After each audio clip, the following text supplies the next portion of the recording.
The title does not deceive you because we are in fact playing Lies of P, because you know what? I was just tired of not seeing my character and just seeing him in armor and seeing all of these hot women, you know, like Gwendolyn and Cassandra and the Emerald Herald and Guinevere, you know? So I just had to go and find a hot dude to play as, and that's P, because the protagonist of this game, at least in the first bit until you get to the part where he gets long hair, then he's ugly. I'll be crying if I look like that too, bro. That's fucked up what they be doing to y'all. But at the beginning, he's fucking hot. Alright, and I will not hear otherwise. I would fuck him, you know? God damn it, just give me that shit. A better looking Gwendolyn, to be honest. So if you support the Church of Gwendolyn, you better support Lies of P, because it's all about looking at this hot young man, and that's what we're gonna do. So we're gonna do the usual shit with this game, 5 bosses per video. It's not a very long game compared to like DS2, so it won't be too bad, and then we're gonna get back to Dark Souls 3. So if it isn't your thing, just stick around. I see some bullshit like always, and just leave me a comment what you think or whatever. You know, y'all kind of do your own thing and say vile shit, and it's funny. So let's keep at that shit. And so we're going to start it off, of course, with the first boss of Lies of P, the Parade Master. The quintessential boss that every game kind of needs, that's really easy and helps you get timings down, helps you kind of understand movement, your move sets, everything like that. It's a pretty dumb fight. It's just this big ass puppet who attacks very slow, who winds up very slow, and has like one move that is unblockable, so you have to perfect parry it or roll out of the way, but it's like the easiest fucking shit ever. It should not take you, even on a first attempt, more than, I don't know, like 10 attempts. I think that's like the limit, or you should just quit the game. The design of it is pretty basic though, although I can't figure out what I think it is. Does it look like an Eggman or a pedophile? And I don't really know what. Or actually, I just thought of this. If you've seen Meet the Robinsons, the kid Goob, the little kid, when he goes older into the future and he's wearing that black shit, kind of looks like him, to be honest, except he's a lot skinnier, so maybe not.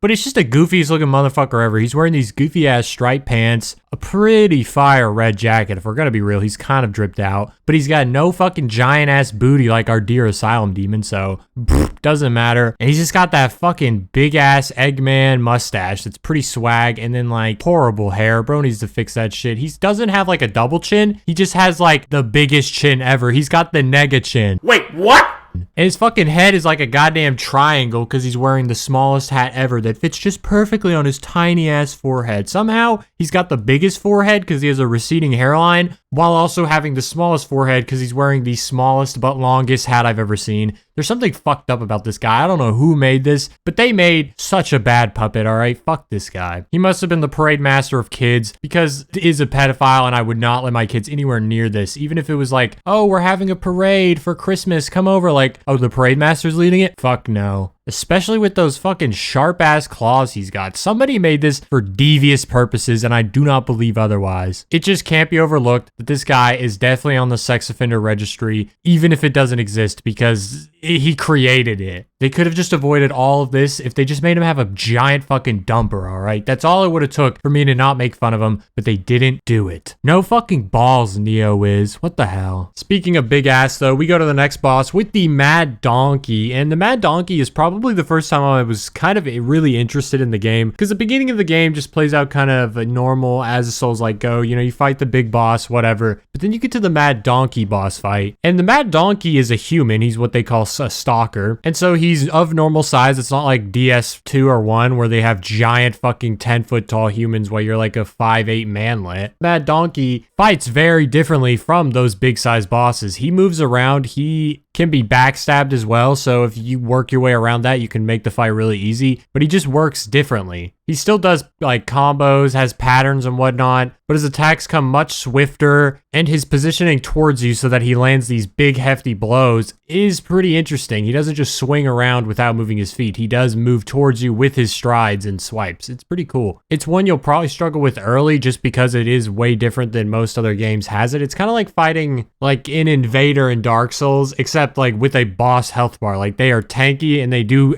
damage, which I guess Invaders do a lot of damage too, but that's why I kind of find these fights interesting, because there's a lot more stalker fights in the future, and some of them are pretty fucking difficult. but this one doesn't take too much to just get down. He does have like long windups, so you can kind of get used to the timings to just land, even if his attacks are pretty swift at you. Not the worst thing in the world, and you also get the donkey mask when you beat him, so that is fucking hype. That is worth fighting him 10 times out of 10, because who doesn't want to wear this ugly ass fucking donkey head? Ew! Dude! What the fuck? It might look like it molests children if a donkey could even do that, and it's probably true, but hey, you get that donkey dick, so the trade-offs are worth it. And moving to the next boss, we get to the Scrapped Watchman, and the Scrapped Watchman is a very good boss on a general scale. Not only does this boss fight help you learn kind of the parry timing by giving you very rhythmic attacks, while also being a dope boss, it just takes time to beat usually. You know, it is kind of a learning experience. Oh, he does that in these certain intervals. You know, he winds up his arm, smacks down, he swipes at you in these intervals. There's nothing random about this boss like there kind of is with the Mad Donkey, and so you really do get a feel, and also a bit of a skill check. He is a dangerous boss early on. He does a lot of damage, has a lot of health. The fight is pretty difficult, and that's why I really like it. It's something of a skill check where if you beat this, you're going to be able to beat the next few bosses until you run into the next skill check. And it gives you some confidence, as it takes probably like 10 or so attempts for you to do. I think on my first playthrough of Lies of P, it was my first like double-digit death boss, and that double digit was like 20 attempts. It was pretty hard to get through on that. Coming back to it now though, I kind of already have the pairing ingrained into me, even if I haven't played a month, so it wasn't that bad. It just took me 2 or 3 attempts. But it is something you'll always kind of struggle early game because it is kind of a tough boss. Although luckily this boss fight is doable because P's white and the Watchman is a cop, so we're all safe there. No wrongdoing can come to him. Imagine if he was black though, that'd be the toughest fight ever. Your stamina would be reduced because you'd have trouble breathing. Who knows if there's like an oak tree to drop an acorn around you, you get lit the fuck up instantly.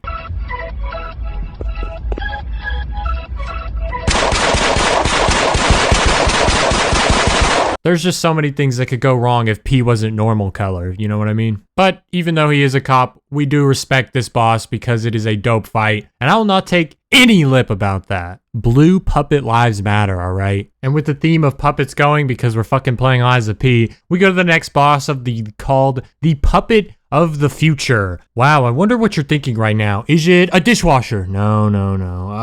A dryer? No, it's a giant fucking black robot that got castrated as a child, and they took his balls off from his penis and stuck them on his hands. This is not a bit. They didn't even give him feet. He's got like fucking permanent flip-flops on. Bro has no swag. He could never wear the J's. He could probably not even wear Crocs with those fucking rectangle-ass bolt feet. How the fuck is this a puppet of the future? Because it's big? It looks like fucking dog shit, bro. You look at his legs and he skipped ankle, calf, everything day. Like I said, he has black balls on his hands, so he's not going to be able to grab anything. This is the worst puppet of the future I've ever fucking seen. If his design and description wasn't enough to put you out of this shit, the fucking fight is even worse. First off, you have to go do all this bullshit before you can even fight him. You have to, because there's acid on the ground that gives you corrosion. That is the worst thing ever. You do not want that shit. So you got to do that. And then you come back and you fight him, and it's like no fucking width in this fight. It's only just like a vertical area. And he like does nothing. He's probably like an easier Last Giant, if you can believe that, which is insane because the Last Giant is like the first boss you should fight in DS2. And this guy is the 4th at this point. Or the 5th, you can technically fight somebody before him. But it's just fucking ass cheeks. You do really need to kill him because you can get good shit. I think you get a quartz for killing him and you go get like a weapon over there. So you have to do it. And you know, what are you going to do? Like skip a boss fight? No. Although technically you can fight him later because there's like 2 of them in a later spot, which is kind of crazy. But I guess it's pretty normal for Souls games to reuse their bosses as normal enemies. So not the weirdest thing ever. It's just fucking goofy. We all know the real puppet of the future is just going to be the sex robots like from Detroit Become Human, alright? That's all we want them for. We don't want giant wrecking ball hands on them. What the fucking point is that? I want hands that are going to jack my fucking dick off. I'm at the go!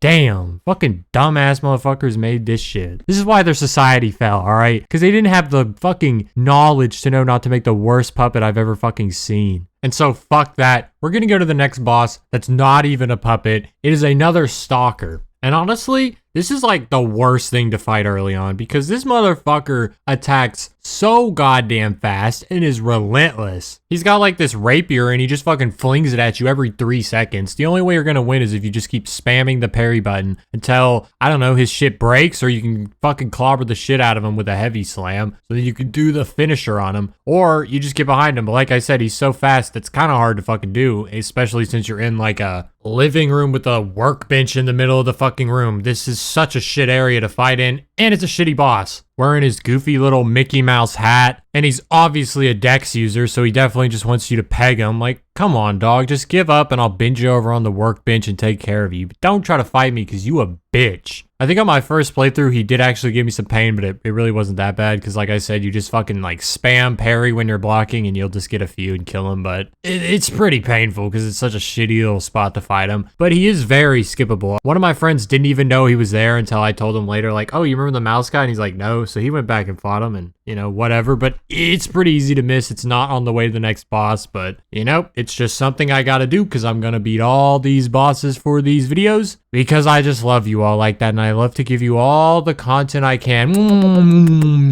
That's all my kisses to all of you. Just kidding. Fuck you guys, bitches. Click off the video because it's fucking over. All right, Liza P for the next like month, okay? Dope. Then we're gonna blow through Dark Souls 3, and then when the Elden Ring DLC drops, we're gonna grind through Elden Ring. So I can't wait for that shit, but we're gonna play Liza P first. So even if it's not your thing, stick with that shit because we got more good shit coming on. But also make sure to take care of yourselves out there, and I will see ya.